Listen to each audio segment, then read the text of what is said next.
So thanks everyone for having me. Welcome to the presentation. Thanks, I was wondering. So I actually did present for the first time, I think in 2015. So I am a bit of an old hand at the ShareSoc presentations. And back then the share price was around £8. We're now at £27. So hopefully those who attended the first one and bought in are pleased with the result. Oh, wrong way. So I'm here to represent HarbourVest Global Private Equity, which is a listed investment company specializing in making investments into private companies.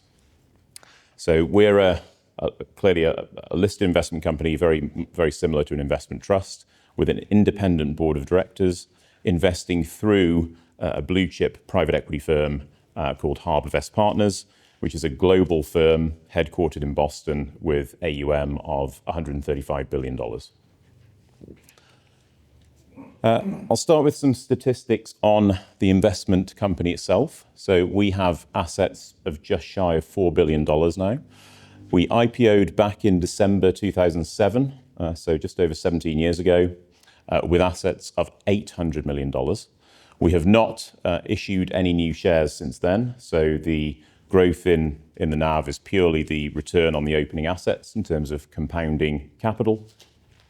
And in fact, we've paid out around $200 million along the way in share buybacks and redemptions. So actually, it's more than a 5 times net return on opening assets. We are one of the most diversified listed private equity fund of funds in the market. We have more than 1,000 individual private company investments on a look-through basis of material size.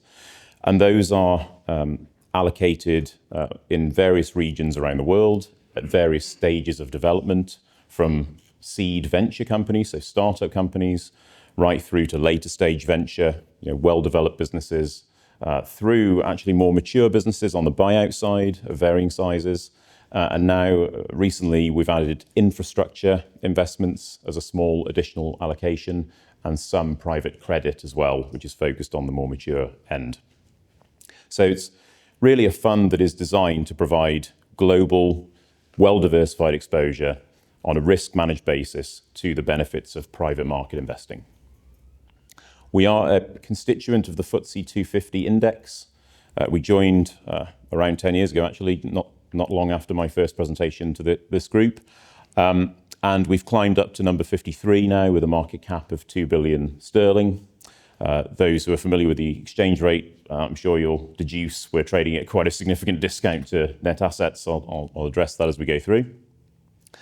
But despite the discount, shareholders over the last 10 years have done well, of course. The 10-year figure to December, which actually is not quite as impressive as the 10-year to January, we'll update that shortly, 233% growth in the sterling share price, so the total return to shareholders.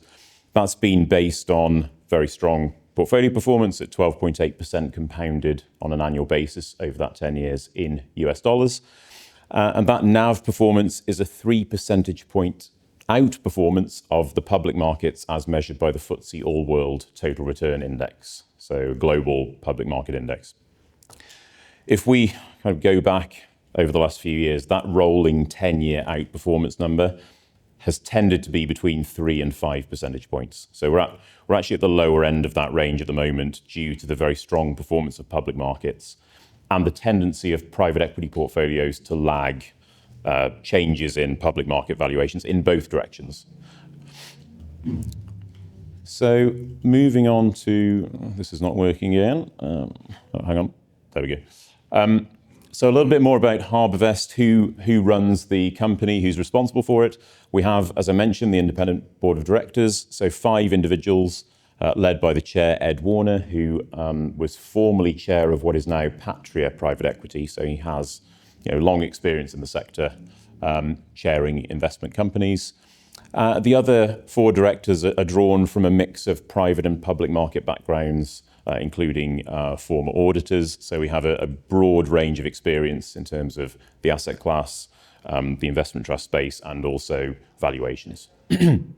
We have a dedicated investment committee within HarbourVest that addresses HVPE specifically, comprising the CEO of HarbourVest, John Toomey, the Chief Investment Officer, Greg Stento, Carolina Espinal, who's Head of European Primary Fund Investing, and myself. And so we effectively advise the board in terms of strategic asset allocation decisions and the tactical plans for each financial year. And then I have a small team of dedicated individuals across London and Boston who spend 100% of their time on the investment company. Now, more about HarbourVest. It's, as I mentioned, a global private market specialist, so it does nothing except private markets investing. Has north of $135 billion of assets now, more than 1,200 employees around the world. I think, lose count now, 14 offices. We've opened another one. And an enormous range of experience across more than 250 investment professionals who are dedicated to managing the funds. So when you invest in HVPE, it's not simply a single individual or even a small group who are managing the assets. It's actually the whole of HarbourVest and the underlying managers that we invest with. We have very long-term average tenure in the managing director pool, so more than 13 years with the firm and typically more than 20 years of industry experience. So your capital is in safe hands with a firm that's been around for more than 40 years, specialising in exactly what HVPE does.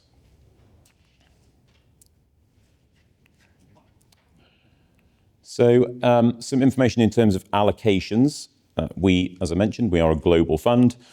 We have the majority of our portfolio in the more mature end of the spectrum in terms of private markets.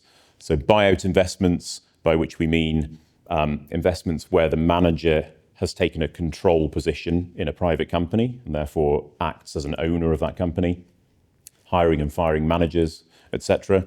That is the bulk of our portfolio, 62% of the total. But we also have quite a significant venture and growth equity allocation, 30%, which does set us apart somewhat from others in the sector. That segment of the portfolio, even with the challenges we've had in the last couple of years around valuations in that space, has still outperformed on a 5-year rolling basis versus the buyout portfolio. So it provides an opportunity to access the type of investments that are very difficult to obtain in other ways. And I mentioned the private credit and infrastructure allocation. We're somewhat underweight our target of 15%. We are currently only at 8% there. We've had some very strong returns in that part of the portfolio. And so we want to, on a risk-adjusted basis, we want to add a little bit more capital there. In terms of strategy, I will pause on that until a later slide because there's an explanation I need to give around our structure and the change we've made. But in terms of geography, we are 62% North America, of which only 3% is Canada, so the majority is the US. Europe at 21%, Asia at 15%, and a negligible rest of world allocation. So approximately mirroring a typical global public market index in terms of geographical weightings. In terms of industry, we do have an overweight exposure to tech and software. That's a function of the venture and growth equity allocation. So generally speaking, the HarbourVest funds into which we're investing do have a policy of diversifying by sector. So as you'll see, apart from the tech and software, it's very broadly based in terms of the sector allocations, but we are quite deliberately pursuing opportunities in the emerging technology space. So top 10 companies. Now I should give a little kind of warning here that we're clearly very diversified. So this list is not perhaps as meaningful as it might be for some other funds. You'll notice the largest holding is 2.2% of NAV in that second from right column. And it quickly, even at number 10, we're below 0.5% of NAV. So individual company investments don't tend to move the needle massively one way or another. We do take a careful risk-managed approach to investing, and that's part of the outcome of it. Shein, though, is something of an outlier at the moment. That's more than 2% of NAV. You may have heard of this company. It's made the press a few times recently. They're looking potentially to IPO in London. It is a Singapore-based manufacturer and retailer, essentially, of fashion goods, fashion items, which it ships directly to consumers. so that makes the press regularly. That actually emerged from a portfolio that we purchased several years ago as a secondary transaction when it was quite a small and relatively immature business, and that has grown into our largest single holding organically. I'll quickly go through in the interest of time. I have a lot to cover, but Preston Hollow is a diversified financial services provider in the US. DP World is a ports business in Australia. Action is the largest investment that 3i Group manages. So it's a discount retailer in Europe. One of, I think, the most successful European buyout investment ever. So it's been hugely successful for them. Freneri is an Italian frozen food business. Howden Group is an insurance broker in the UK. Smarsh is a data aggregator and storage firm. Databricks, and this is the first of two AI-related companies that have emerged into the top 10 recently, as we've seen rapid growth in that sector. So Databricks takes a company's data, manages it for them, stores it for them, and uses generative AI to make innovative use of that data. So it's essentially a service business.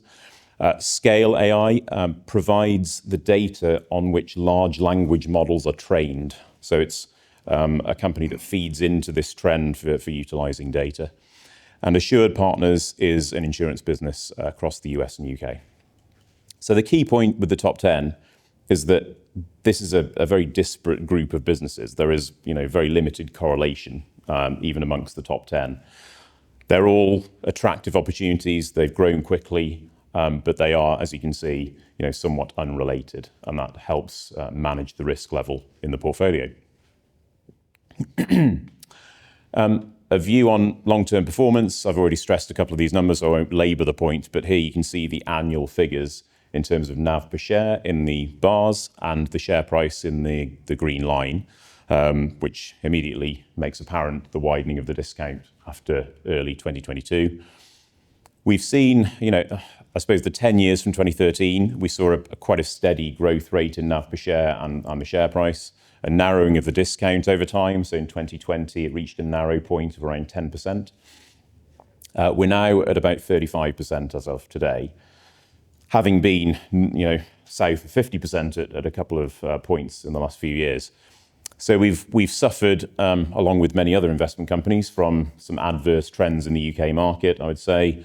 Outflows from UK equities, challenges around cost disclosure rules and the effect that's had on demand, general kind of risk aversion, I think, that's crept in, and obviously the alternative opportunities that are available to investors with interest rates now higher.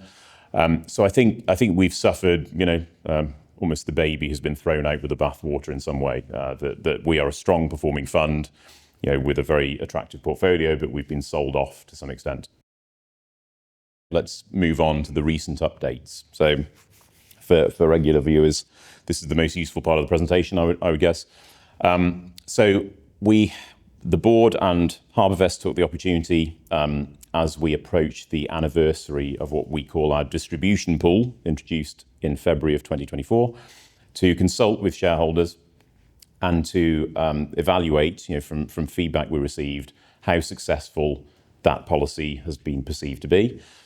And clearly everybody has a different view. You learn that pretty quickly when you speak to investors, and there's a spectrum of opinion. But I think the majority kind of fell into a fairly kind of middle ground position where essentially investors would like to see us be more opportunistic in terms of buybacks and have more capital available to take advantage of wide discounts in the shares. However, investors are very keen. We do not kind of stop investing. We try to strike a balance between the buybacks and new investments.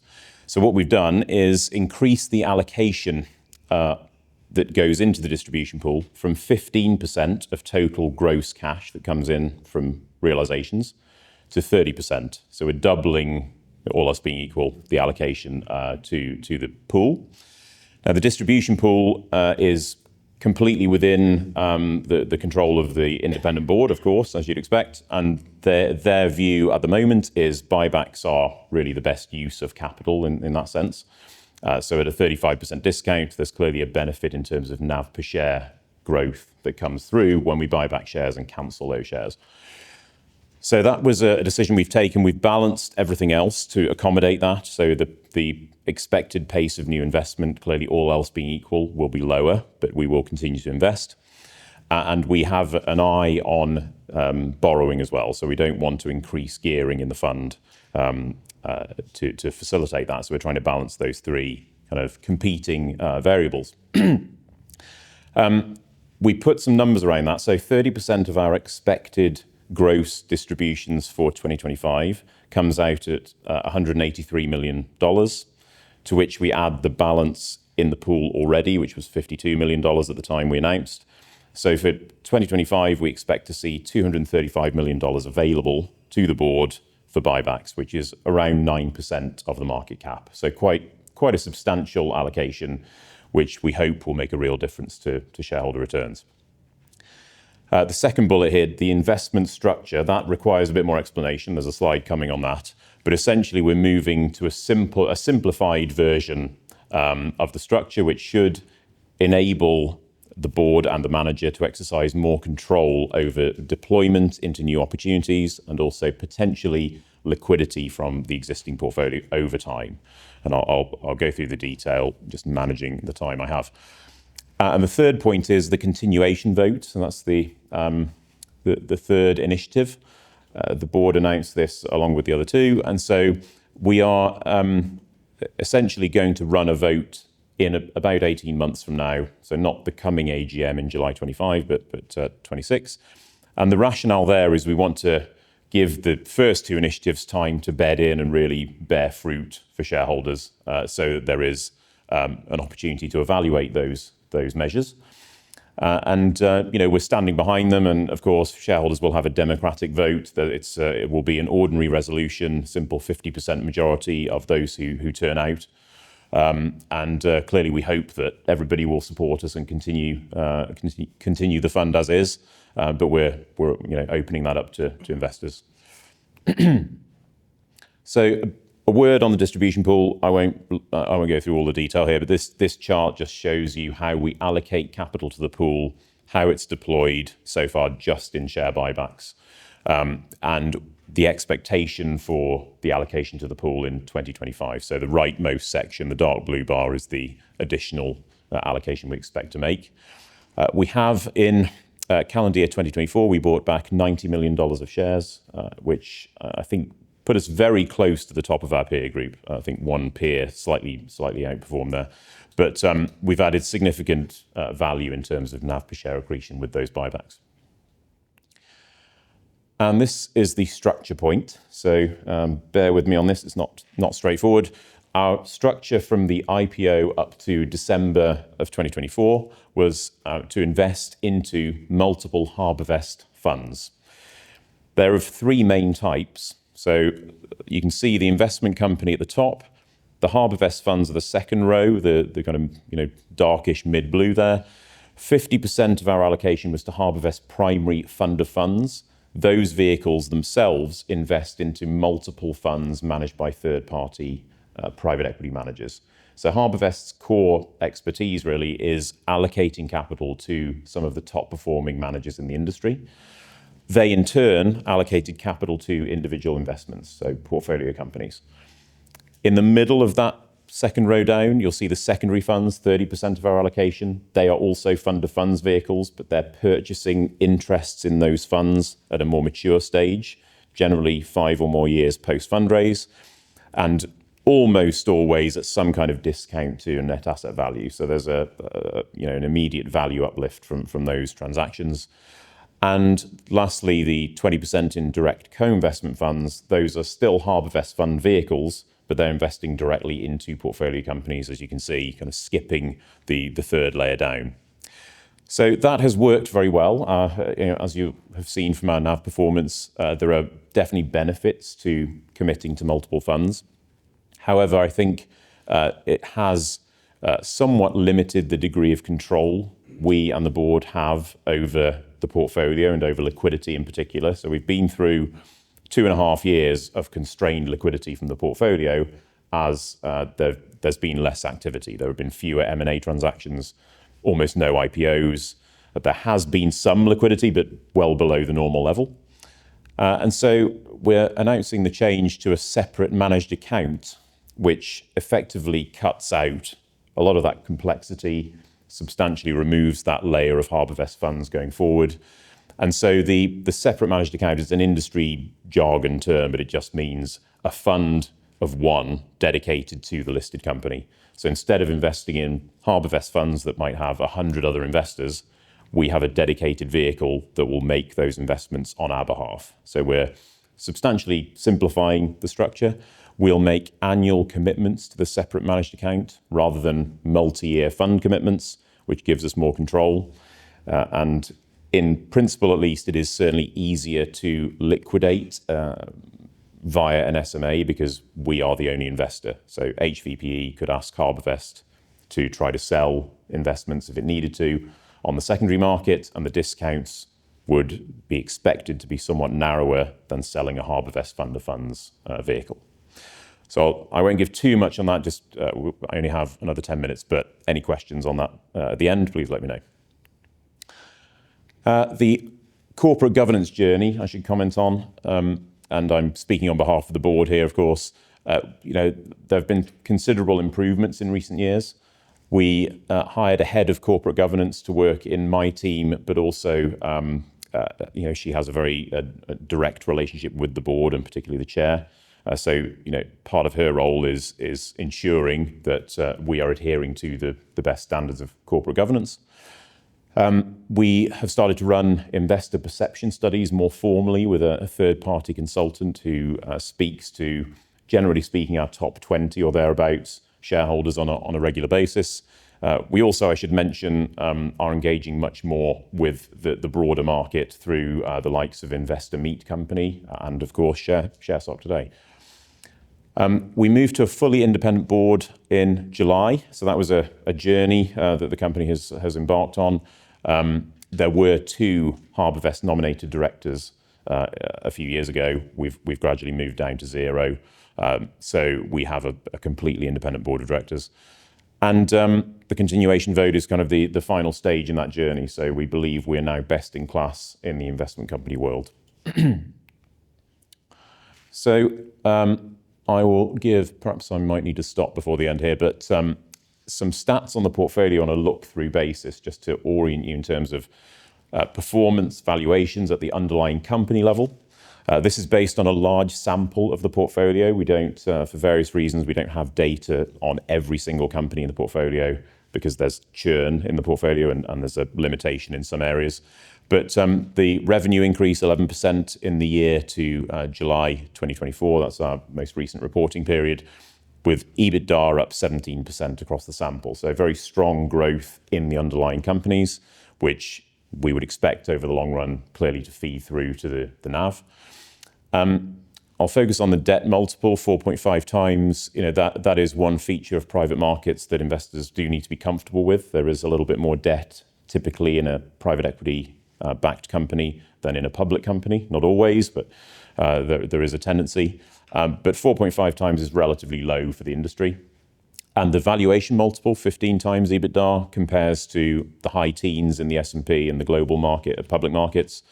And also you should note our technology bias is captured in there as well. Those companies tend to have higher valuations. And when you look at the discount on the shares, of course, you're actually buying in at an equivalent of 10 times EBITDA when you look at the actual share price. So broad-based, an attractive portfolio. One other encouraging sign, I suppose, of the conservatism of NAVs. I mentioned NAV does tend to lag public markets in both directions. So we've seen public markets rise quite quickly. Our NAV has not yet followed suit to the same extent. But on exit, this chart is showing you the pooled average uplift on carrying value that we achieve when the underlying portfolio companies are sold by whatever means. It could be a trade sale, it could be a secondary sale, it could be an IPO. So we take each financial year, we pool all our exits, and we show you the average uplift. Clearly varies, I won't comment too much, but even in the recent kind of more difficult period, we've seen premiums above 25% and getting back to the normal level. And I know I am due to go to questions, so I will skip the last bit. If anyone has a question on costs, I am not shying away from that. And a quick final comment on the opportunity. So I think we have a very well-positioned portfolio, very well diversified. The NAV growth has tended to lag public markets in previous cycles. We're trading at a wide discount. We're very carefully managed. We have a conservative balance sheet.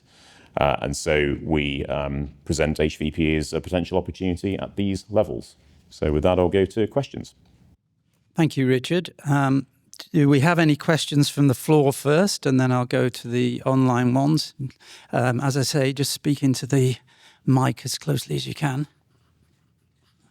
Hello, thank you for your presentation. I wonder if you could tell me, please, what percentage of your shareholders are institutional and what percentage are retail? Yep, sure. So retail is 16%. So we define retail as those who hold directly through the execution-only platforms. So in addition to the 16% direct, there are around 40% of our shares held by wealth managers. So on a look-through basis, underlying clients as well. The remainder is a mix of smaller institutions generally, family offices, index tracker funds. So there's a wide range in that kind of remainder. Pure institutional, around 15%. Anybody else? No?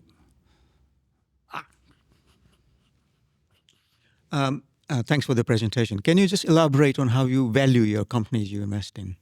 And also, I think you got a lot of investment in America, the implication of Trump's tariffs and all that sort of thing. If you can just comment on that. Thank you. Yep. So in terms of valuations, I mean, there are lots of different methods, but essentially private companies are valued on a quarterly basis, generally with reference to some kind of benchmark, usually a comparable set of public companies. So a manager in a typical buyout situation will take the earnings in the private company and apply an earnings multiple informed by comparable earnings multiples in the public markets. So that will be a key source of valuation information, but also precedent transactions. So if there's been a similar business sold in the last 12 months for X amount, that will be obviously quite a useful data point. There's generally guidance in the industry valuation methodology to apply a liquidity discount. So rather than if you imagine, it would be slightly presumptuous to value a private company just based on public market earnings when that private company is not liquid. So then, you might assume that there could be a discount on exit potentially. So the private markets valuer tends to apply a discount, which, as we've seen, actually tends to be unwound when the exit happens. But for prudence, that tends to be applied. In infrastructure, it'll be on a discounted cash flow basis. And that's also true of some of the larger buyout companies where they have very predictable earnings and free cash flow. And in the venture and growth equity portfolio, there might be a multiple on sales rather than EBITDA if the company's pre-profit, for example. And so that's more challenging in the early stage portfolio, and they tend to be valued less frequently, so there's a little bit less certainty there. But generally, clearly all evaluations are audited every year at every level in the structure that I showed you. In terms of Trump, no official line on that from HarbourVest. I think, we have a history of responding to macro challenges, let's say. We're committing to multiple underlying funds managed by specialist managers who are all focused on their particular geography, their particular sector, and they will adapt to whatever we encounter.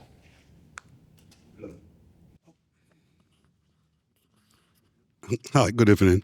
Yeah, my question is on share buybacks. And under what terms do you do the buybacks? And what happens to the shares? And if you underachieve, so you have excess funds left over, what happens to that? Yep, sure. So buybacks are very kind of carefully regulated. There are lots of rules we have to follow. So we can't target a buyback at a certain shareholder, for example. We go into the market via our brokers. At the moment, most days we're in the market, and we're simply bidding for shares like any other potential buyer of the shares. So at the moment, we're pacing at about $1 million a day of buybacks, which is about 20% of the total volume. So it gives you a sense of the proportion. We cancel the shares. So there's an option to hold them in treasury. And it's a bit of an academic point, but really cancelling them just makes it more obvious that the NAV per share is increasing because there are fewer shares in issue. In terms of when we have more cash left over, that isn't a problem we have right now, frankly. We are borrowing to fund the buyback in the short term, so we're expecting cash flow from the portfolio to come in and replenish the balance sheet. So it's a fine judgment call in terms of the pacing of the buybacks. But we believe we've struck the right balance to add value, take advantage of the opportunity at the wide discount levels. Got one here handed over in writing, actually, old technology. After Metage, have mentioned, you've already alluded to some of the changes you made further to Metage's comments, public comments. They're still quite a significant owner now. What's your expectation going forward? We don't know. I mean, we're in dialogue with all shareholders, so we take all views into account. I think the announcements we made recently reflect a real attempt to maximise shareholder returns. There is a limit to what an individual investment company can do in that respect. We're clearly subject to market forces like any other listed company, but we're certainly doing our best to maximise value for all shareholders. What is the leakage within the NAV for fees, either to secondary private equity houses or to our parent company? Yeah, so I did have a slide on that I skipped. Here's the detail. I'll very quickly step through. I know we don't have much time. If you look at the column on the right-hand side, these are the cost components. So the first row is the operating expenses for the listed company. That includes the credit facility cost, which is the majority of that 0.7% per year. So we disclose all of this, but of course there's a return benefit from that credit facility that we're capturing. The management fees, they're paid on each individual HarbourVest fund, and they're all different rates. But if we pool the total, it's 0.6% of NAV at the moment. The fund OPEX is incurred when the HarbourVest funds are set up and established, and those are charged to all investors, including HVPE, so 0.2%. And then we offset interest income because we're capturing the credit facility cost in the first line, so the net OPEX ratio 1.3%. Carried interest is the equivalent of a performance fee. It's charged only on the secondary and direct co-investment portfolio, not on the primary, so it's on half of our portfolio roughly. That was 0.48% in that year, which is the year to January, the last full financial year. And that varies according to performance of the underlying assets. So the total is give or take 2%. There are costs within the primary and secondary fund of funds, as you alluded to, the underlying managers charging fees and carry. So we did, when we were subject to the KID regime, we produced an estimate of those numbers. We don't have auditable numbers for that lower level. But you could assume it's about the same again, so about another 2% in most years. All our performance figures are fully net, by the way, so everything I've quoted is net. I've just got a couple of questions here come in online. When HarbourVest purchases a secondary portfolio, is it valued at your purchase price, or does the purchase enjoy an immediate uplift to its NAV if you're in your accounts? It's the latter. So general accounting rules dictate we have to do that. So every transaction in private markets is the same. If the purchase is made at a discount, the buyer writes up that transaction to NAV. The rationale for that is, if you imagine, we're buying a stake in a fund that may be owned by 20, 50 other investors who are all holding that fund at NAV because that is the official published and audited valuation for those assets.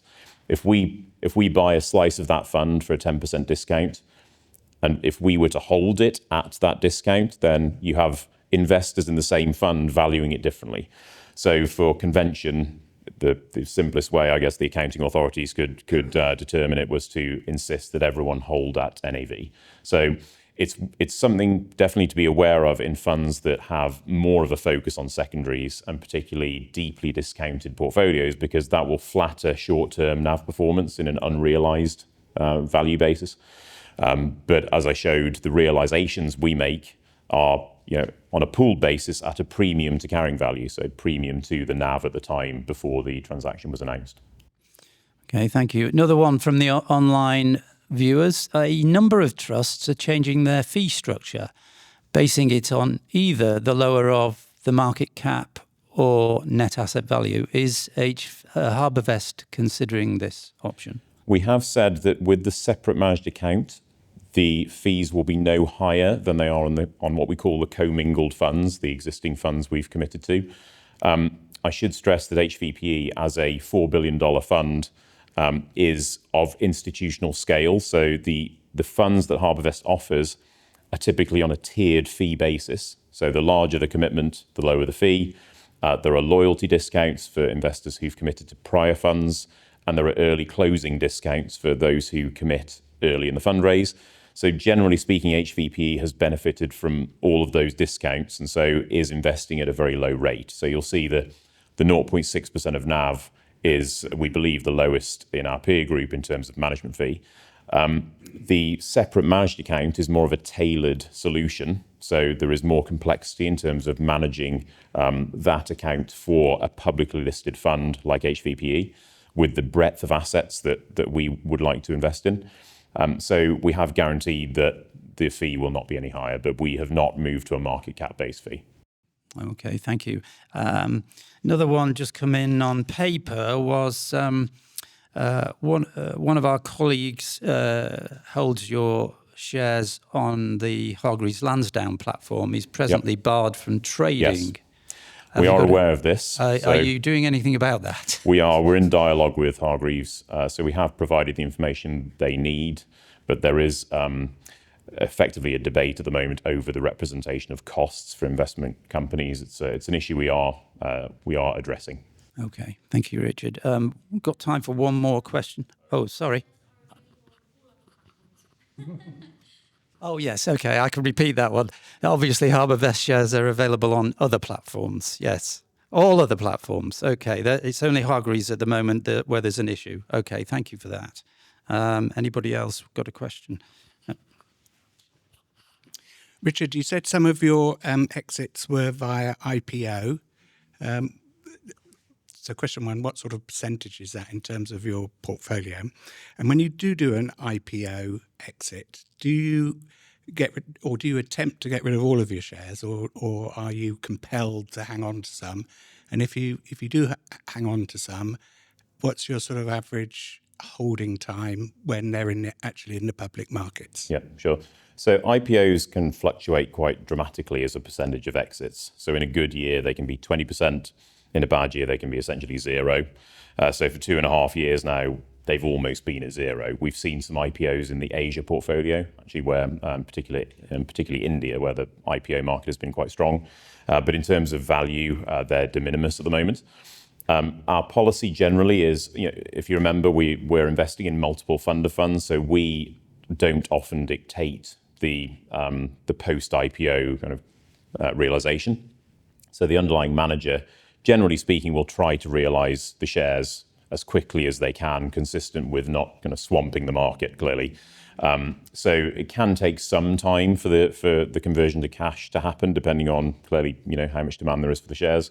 But the policy of almost all GPs is, as private markets investors, they don't want to take a view on public equity. They just want to realize the investment. And so in the rare cases, we have an in-specie distribution where the shares come to the HarbourVest fund. We also take that approach. So we tend to sell as quickly as we can. Okay, I think we're out of time on that one. So very good. That's a great update on where you've got to at the moment. So thank you very much for that, Richard. Thanks Hope to see you again later in the year. Okay. Thank Good you. to see you. Thanks. Yes.